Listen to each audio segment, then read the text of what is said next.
Do you struggle with the fear of flying? Well, you're not alone. But what if you could conquer that fear and finally enjoy air travel without the crippling anxiety? The audiobook Fear of Flying Workbook, written by anxiety expert Dr. David Carbonell, provides practical exercises and tools to help you overcome your fear and becoming a confident passenger. In this excerpt from his audiobook, Dr. Carbonell provides a simple exercise to help you overcome anxiety. It can help not only when you're flying, but in any other situations that trigger anxiety. Hi, welcome to Your Great Journey. We offer brief tips, techniques, and insights to help you move in a positive direction and master big change. For more information, please visit yourgreatjourney.com. Your Great Journey is brought to you by audiobook publisher Wetware Media. Wetware Media publishes a wide variety of personal transformation audiobooks available from any major online audiobook retailer. For more information, please visit wetwaremedia.com. That's WETWAREMEDIA.com. Anxiety expert Dr. David Carbonell has many years of experience and knows that simple techniques can be incredibly effective. Let's listen in to learn an exercise to calm anxiety, whether we're flying or in any other anxiety-provoking situations. Deep breathing. The rule of opposites is most apparent when people become anxious and feel short of breath, lightheaded, and dizzy.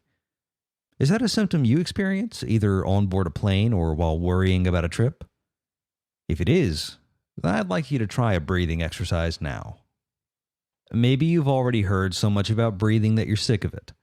If you've experienced a lot of panic attacks, you've probably been told many times, take a deep breath, and it hasn't helped. That's frustrating to a lot of people. The problem is, nobody ever tells you how to take this deep breath. And that's the key. So before you mutter breathing schmeething to yourself and skip to the next topic, give this deep breathing exercise a try. I think you'll find something different here. Take a minute now before you listen any further. Recall a time when you felt short of breath, maybe unable to breathe, while on a plane or preparing to board. What did you do about it? People often try a variety of things hoping to influence their breathing. A cold drink of water, turning the fan to blow on your face, distraction. But I'd like you to recall what you actually did or tried to do with your breath.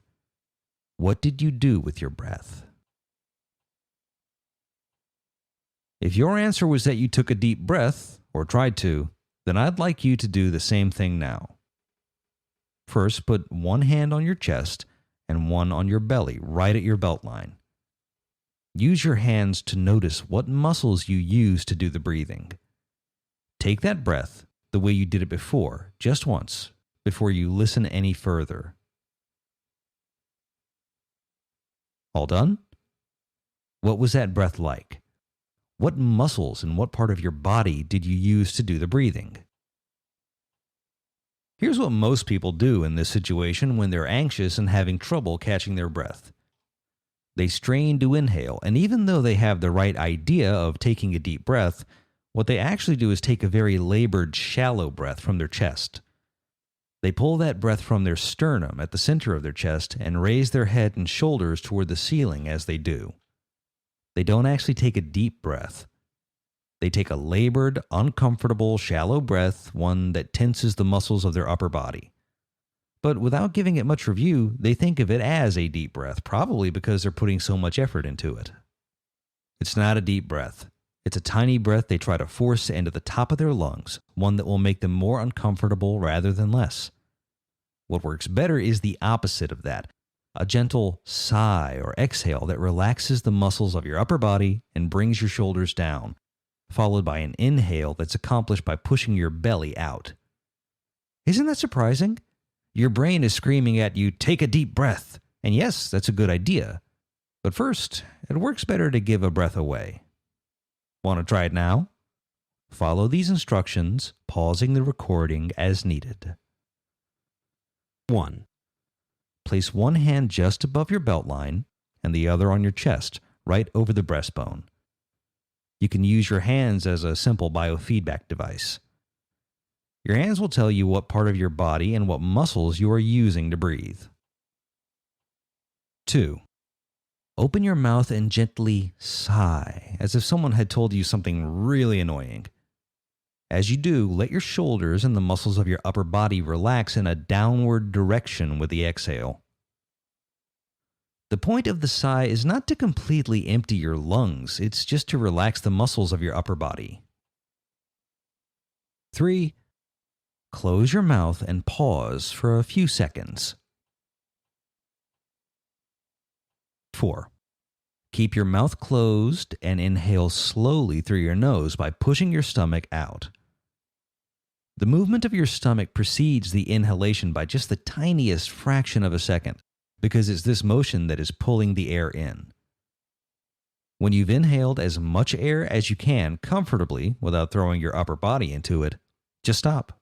You're finished with that inhale. 5. Pause. How long?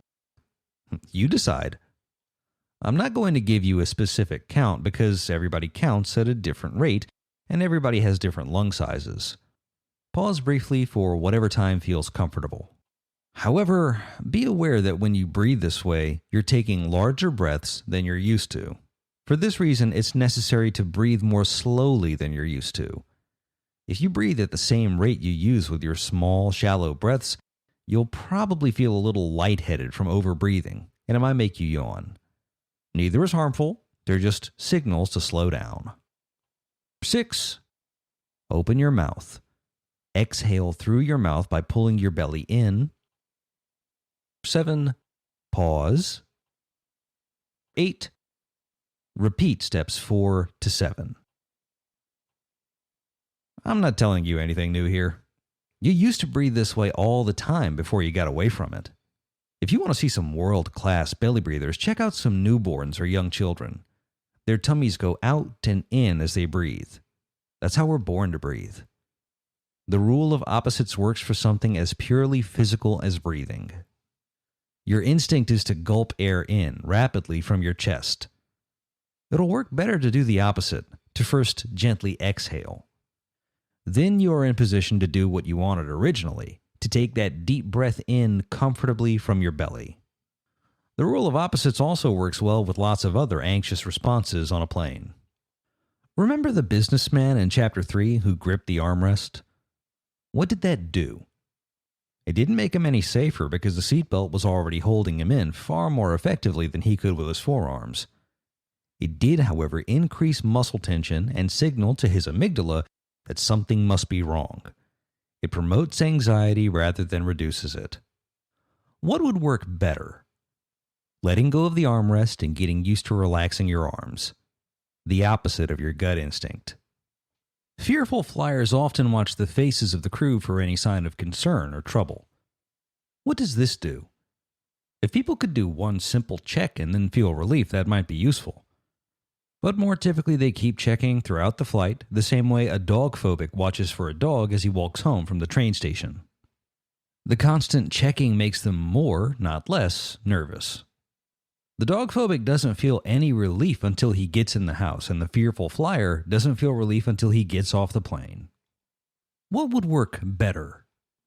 Notice how you keep feeling the pull to examine the faces of the crew, have a chuckle about that, smile at them, and let your gaze turn to other items of interest as well.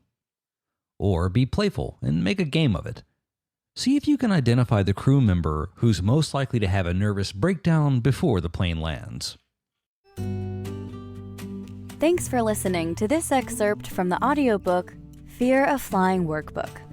You can purchase the complete audiobook from any major online audiobook retailer. If you'd like more information, please visit yourgreatjourney.com. Please be sure to subscribe to the show so you don't miss an episode. And if you like the show, please rate and review. And please share it with friends who might also enjoy it. Thanks for listening. This podcast is provided for informational purposes only and does not constitute medical or mental health advice. This content is not intended to be a substitute for professional medical or mental health advice, diagnosis, or treatment. Always seek the advice of a qualified mental health professional.